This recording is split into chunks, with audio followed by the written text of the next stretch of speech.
There was a thing I was doing on Instagram when I started the Instagram account running. Somebody said to me the other day, um, met them doing an Airbnb experience. And they were like, "Oh, can we hook up with you on social media?" I was like, "No, there's no social media for me."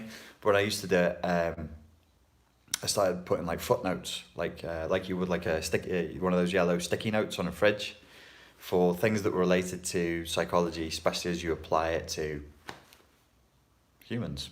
Wowee, what a novel concept that psychology should be applied to humans.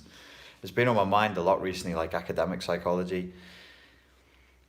I wonder if people really knew how little of the academic psychology world was concerned with making humans happy and better. You'd be probably quite disappointed. I think when I'm talking to people, I'm getting the sense there's a big disparity between what most people think the world of academic psychology is and what it really is.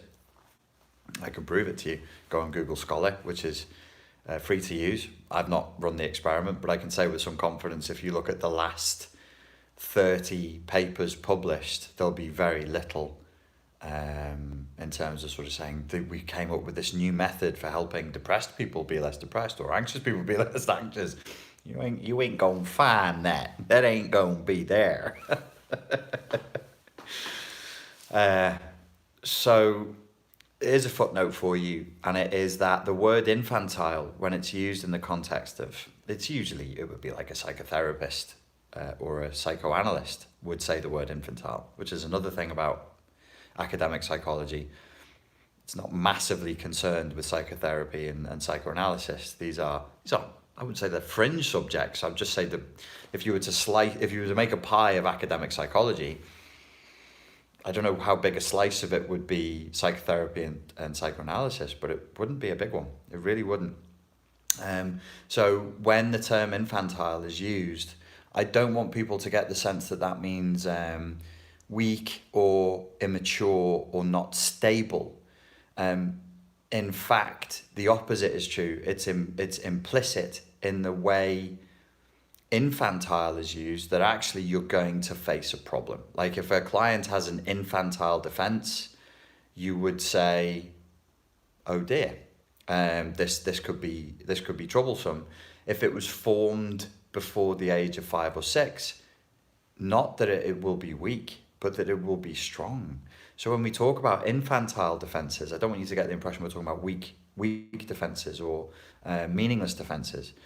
You've probably heard the trope, the stereotype of, "Oh, this is a case of deep-seated childhood trauma." Well, if something is like really deep and it was formed in early childhood, it's a problem. It's in there. It's all the way in there. It's moving from being like a software issue into more like a hardware issue. It's troublesome. Why is this? Because when an infant develops a defense, it's boundaryless. There's no ego boundaries there. If an infant rages, so if an infantile defense as a traumatic response is, say, rage, the adult then has the boundaryless, meaning no ego boundary formation rage of an infant. You ever see a kid, 3 or 4, they run around and they wobble their heads and they shout as they run because it feels good, like the vibration coming through their feet jostles them, so they go as they run. They're like these little savages. They shout and run and enjoy the sound in their own ears of their own yell. And then they find the sharpest thing in the room and then sprint past it with like their noses, their eyebrows, just the closest thing possible to it. Every once in a while, you'll see a kid will run into a chair or a tabletop and bang their head. And if you listen to the pitch of the sound that they make in their distress, it is they're sad. They're shocked, they're in pain, but sometimes, not always, sometimes they're enraged, they're furious that the tabletop had the fucking temerity to reach out and strike them in the head whilst they were making their progress through the world and enjoying the sound of as they run around. They're furious that this has occurred to them. There's a real outrage there, and it's boundaryless because they can't think, well, I was running a little close to the inanimate object and I really wasn't paying attention. Maybe I should pay more attention. They can't formulate that. There's no, when we talk about ego boundaries, don't think of it as like a weird, mystical, off in the day. It just means sometimes an ego boundary is your capacity to cognitively sort the difference between what you did and what somebody else did, or how you feel and what you thought, between a thought and a feeling. These are part of having ego boundaries.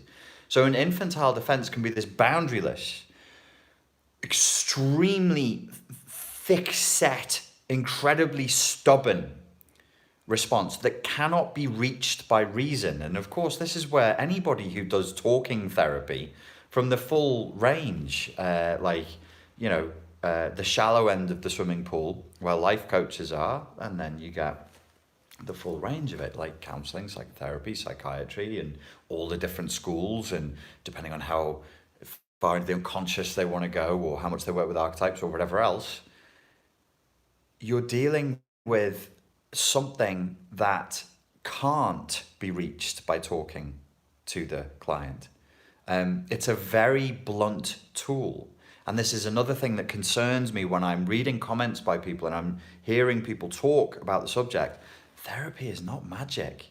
Think about it. Like, forget what you know, because most of the people watching this will be, above average educated about what the therapeutic process involves. Forget that.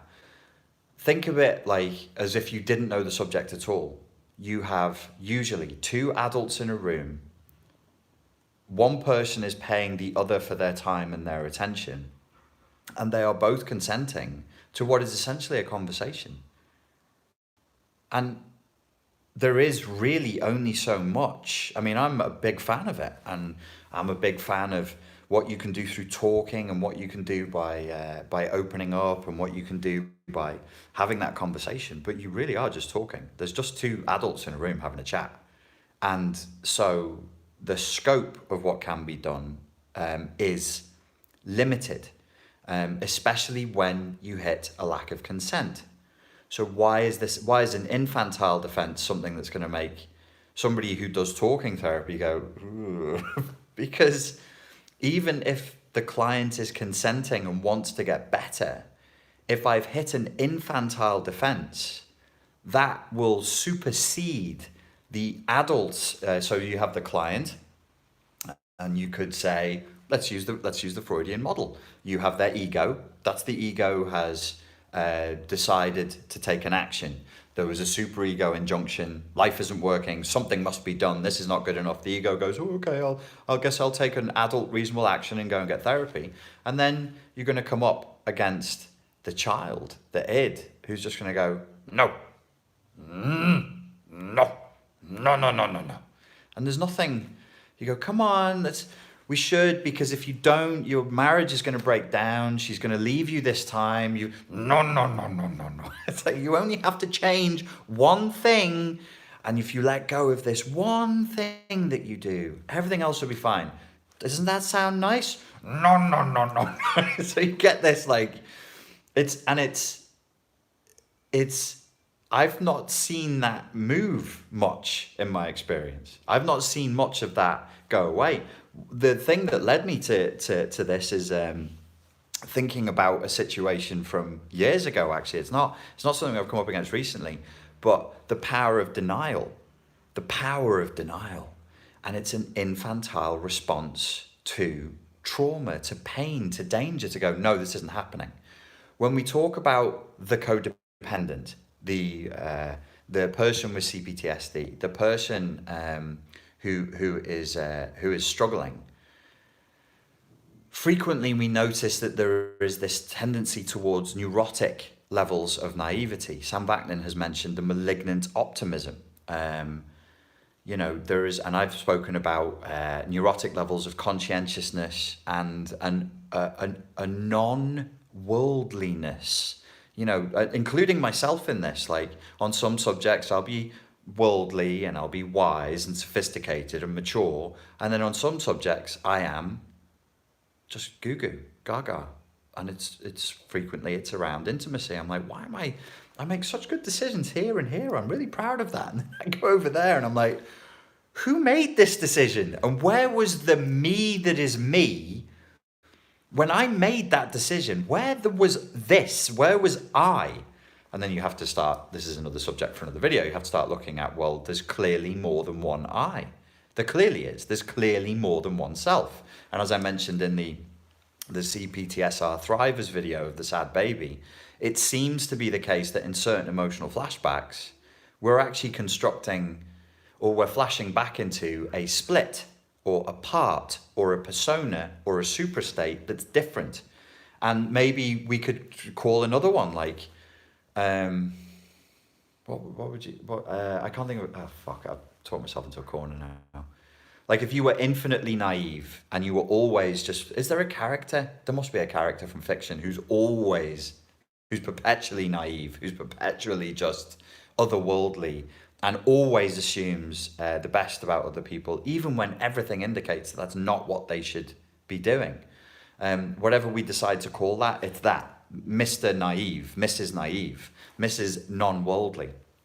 And I think the root of that is, I know I sound like a stock record, childhood trauma. It's what happened in the formative years.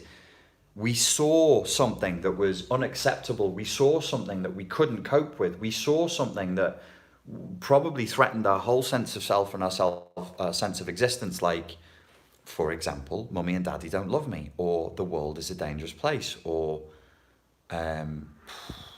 it could be something really heavy that's happened that makes the child just go, no, no, no, no, not this, not this.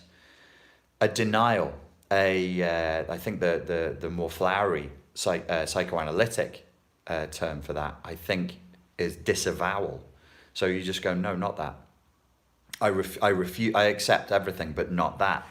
That then becomes an infantile defense. We have a tendency towards falling back to denial as a means of operating in the world. That might have been great when you were a kid and you just wanted to stay alive and not die of a lack of love or a lack of being seen or of only being seen by somebody who was evil or unpleasant.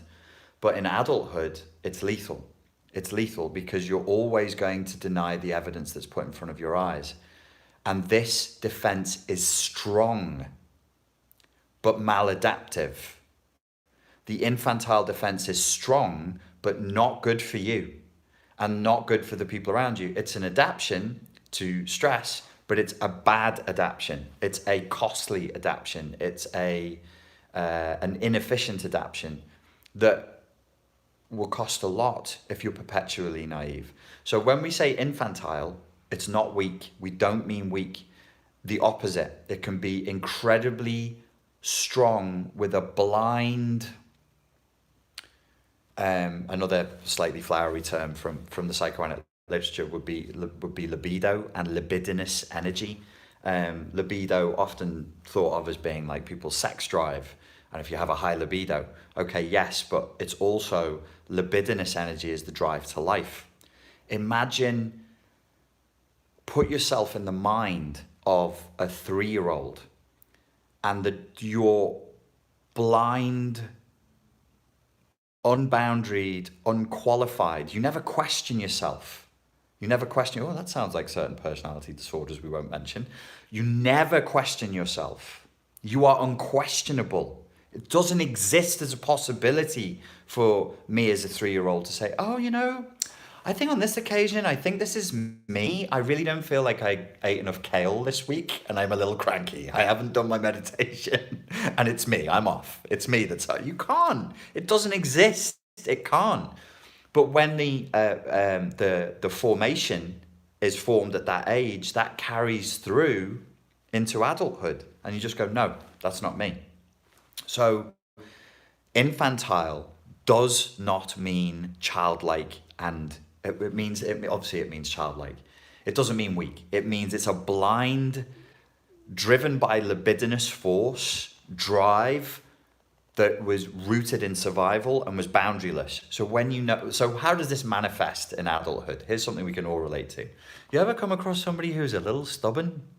Just a little bit stubborn, but stubborn in a way that goes beyond anything you have ever seen in any human being before, beyond the most mule-headed, determined, teeth-gritted, pit bull-like determination to get their own way, to the point where you're Googling at 2 o'clock in the morning, is my wife autistic? Like, how would I know if my wife was on the spectrum? How would I know if my boyfriend is like, because you don't know, you start reaching for explanations. You go online and you're looking, or you ask people, you're looking for some kind of explanations. You're like, this is a stubbornness to have a thing be a certain way, even when this person who's intelligent in every other way must know that it's going to cost them. So this is where the disavowal comes back in. The denial, the fetishist split, the Freudian concept of the fetishist split. They know that holding on to this object is going to hurt them. The ego knows, and probably the superego is sending an injunction about it. Either do it or don't do it. I don't know.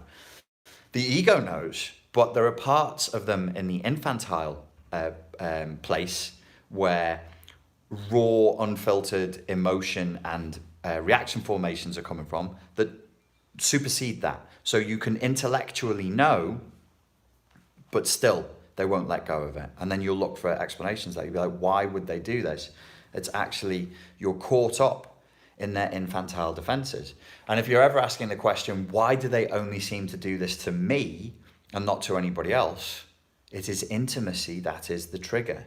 You're experiencing it, and they can have friends, they can work, they can have their normal relationships everywhere else, but it's just you that gets it because of the intimacy. So and this is a particularly cruel thing, but you could almost say the more they love you and the more vulnerability there is in your partner, let's assume there is no personality disorder there, there's just an infantile defense there, the more they love you, the more vulnerability there is there, the more boundarylessness there needs to be, because there's no love without intimacy, and there's no intimacy without vulnerability. The shields must come down, and there will always be a degree of merging. There'll always be a degree of codependency. We say, oh, you're a codependent, and I'm like, show me the relationship that's not codependent. I mean, but we know, let's not be pedantic, let's not be petty. We know what it means. We know what it means. The extent to which that happens is the extent to which the infantile defenses can be caused, and their behavior then will be perhaps it's only bad with you, or maybe it's only bad with you and with their family members, or maybe it's only bad with you, or maybe it's not bad with you, maybe it's with their employers. They're fine with you, they're fine with everybody, but they act like such a dick with their employers. So there's something about the employer-employee paradigm that triggers an emotional flashback into, I think, I'll probably end up calling like an abused archetype. So I would hold inside of myself an abused archetype, as in how I respond, a personality that I manifest as a result of stacked emotional flashbacks, and that will be on the passive, the yin, the receiving end, and then I will manifest abuser archetypes that I will project outwards based on stacked emotional flashbacks. So I may be Mr. Naive, and then I may say it's in an intimate relationship context. I may then start to project out and do projective identification of, I really should have thought some names before I started filming, like Mrs. Vindictive. Sorry, my names aren't good today. So I'm Mr. Naive as an abused or receiver archetype, as a result of emotional flashbacks, and I'm now projecting out an externalized abuser archetype, Mrs. Vindictive, where that's not happening. I'm seeing it because of my own issues, but I'm projecting it out, and I may even be even more pervertedly and horribly, unfortunately, provoking those responses. And I go, ah, see, I fucking knew it. I knew it. That can be happening. That's part of projective identification. But it means we end up with a yin receiving archetype as the abused, and a yang projecting outward into the future archetype, into the external world archetype, onto other people of the so there's abused, and then I'm projecting out abuser archetypes. And you could say, well, you were talking about infantile defenses. How the fuck are these infantile defenses? That just sounds awful. That's not a defense. It's maladaptive. It's maladaptive. Why would I see myself as infinitely naive? Because I need to protect myself from reality. So I need to deny the reality that I see around me. Why would I project onto an otherwise neutral, she's imperfect, she's a human being, she has problems herself, blah, blah, of course. But why am I turning her into a demon? Or why am I turning him into a demon? What's going on here? Well, the defensive side of that is never again. Never again. I won't get fooled again. I won't get tricked again. This actually can become the war cry of whole cultures, of whole nations who feel themselves or have experienced being the victims of abuse. And this is called, or can be called, the N-word defense. But it's not, it doesn't, gets more complicated, because the N-word in that context doesn't mean NPD. It means from the perspective of healthy narcissism. So you actually have an infantile narcissistic defense to trauma that is, this will never happen to me again. I'll catch them next time. I'm hypervigilant. I'm looking for the evidence. I've seen it. There you are. Caught one. Caught one. Caught one. Caught one. Caught one. There he is. There she is. Seen him again. This is emotional flashbacks. These are actually, they're not emotional flashbacks. They're manifestations of emotional flashbacks. The other thing that's been on my mind is the witch hunt phenomena. It really is a phenomena that you can see playing out online in multiple forums across multiple contexts, and it doesn't just it doesn't just hap. That's not a thing. You can't change the word happen to hap. It doesn't just happen in our little fringe niche area of the internet world. It happens all over the internet. It'll happen in quantum physics. It'll happen in forums where they design spoons, like everywhere. And it will be, but these are manifestations of an emotional flashback, or a stacking of emotional flashbacks that is an infantile defense to trauma. And it's not weak. It is strong, it is stubborn, and it is very, very tricky to resolve. Okay, that's it. If anybody has any questions, now would be a good time to ask me. If you want to ask me a question, please end it with a question mark and make it only one sentence long.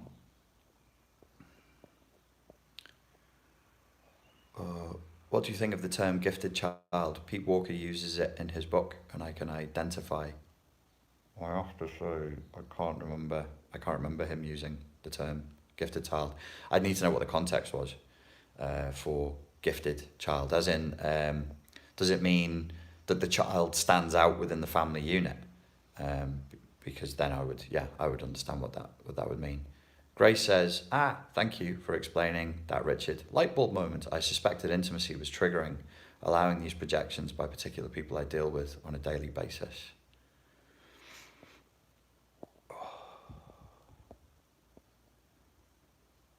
Vinnie Harris, have you written any books? Because what you discuss is fascinating. I've written a couple of short books, and they're available on Amazon. But yeah, it is something to be done in 2019. I've noticed we're already in March. We're already in the third month of 2019. So hopefully that'll happen. Yeah. How to deal with the infantile reaction, says Linda.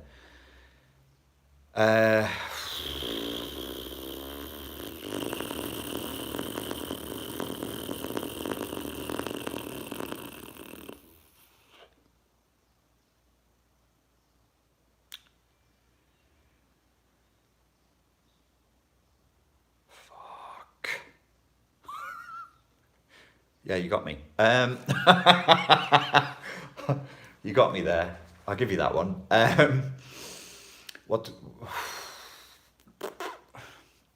Okay, so when I coached people and when I could see an infantile reaction, what did I do?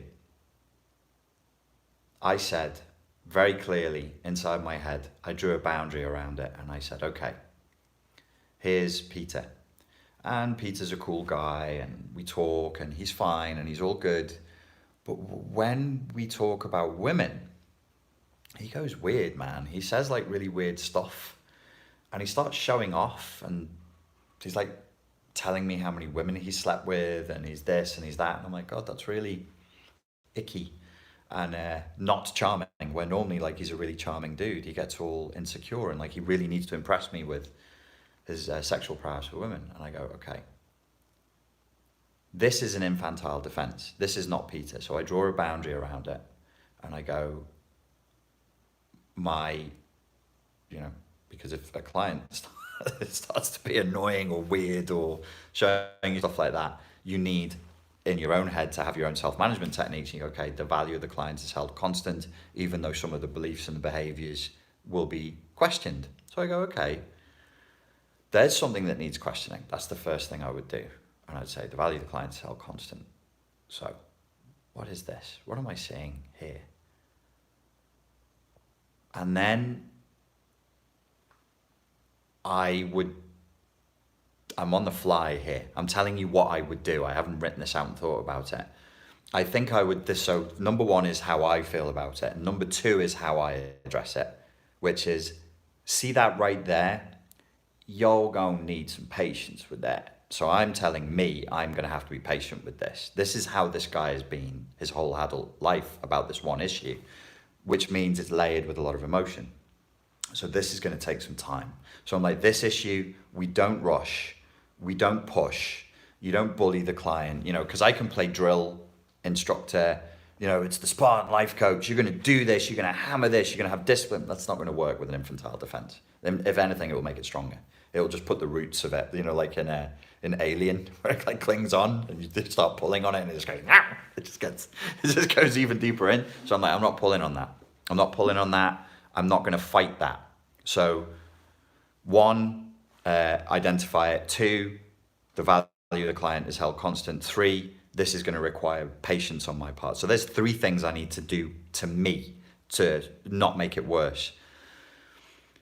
And then I think generally it gets a note in my head and I'm like, okay, with this client, I'm always probably going to be coming back to this. Like if this client has daddy issues or this client has mummy issues or this, that's, which it might not be. Like that thing about needing to show off to another man about women, that might not be mummy issues. It could be, but that's a cheap, too fast diagnosis. You've got to find out more because it might not be about sex. It might not be about promiscuity. It might not be about his masculinity. It could be about something else altogether. So we draw no assumptions, not yet. Then I need to work on it, and I need to work on it skillfully and patiently and not directly.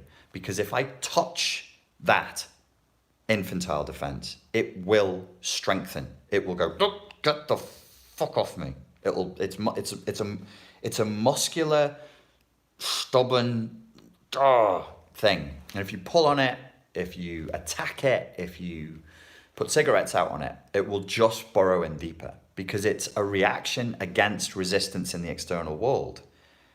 And as the person doing the talk therapy with, I don't want to be perceived as external and something to fight with. I want to generate the intimacy and rapport so that I almost come through like an internal voice so that the client starts to go, oh, this is my idea. Because sometimes you're dealing with things like, you're trying to deal with things like introjects and injunctions from the superego. It's really sticky work. It's really difficult. So you need to have this kind of like Aikido, Tai Chi principle. I'm going to blend with the intention of this, and then I'm going to take it where I want it to go. I don't know what number we're on. I think we're on like 5 or 6. Okay, so number 6 is then I start thinking about neuroplasticity. Or maybe we're on number 7 now. Now I'm thinking about neuroplasticity, and I'm like, this is a cluster of neural pathways that has been used and charged over a lifetime of emotion from childhood. I'm not going to get rid of this quickly, but I need to soften it. How do we generate neuroplasticity in an area where you have a strong infantile defense? Philosophy.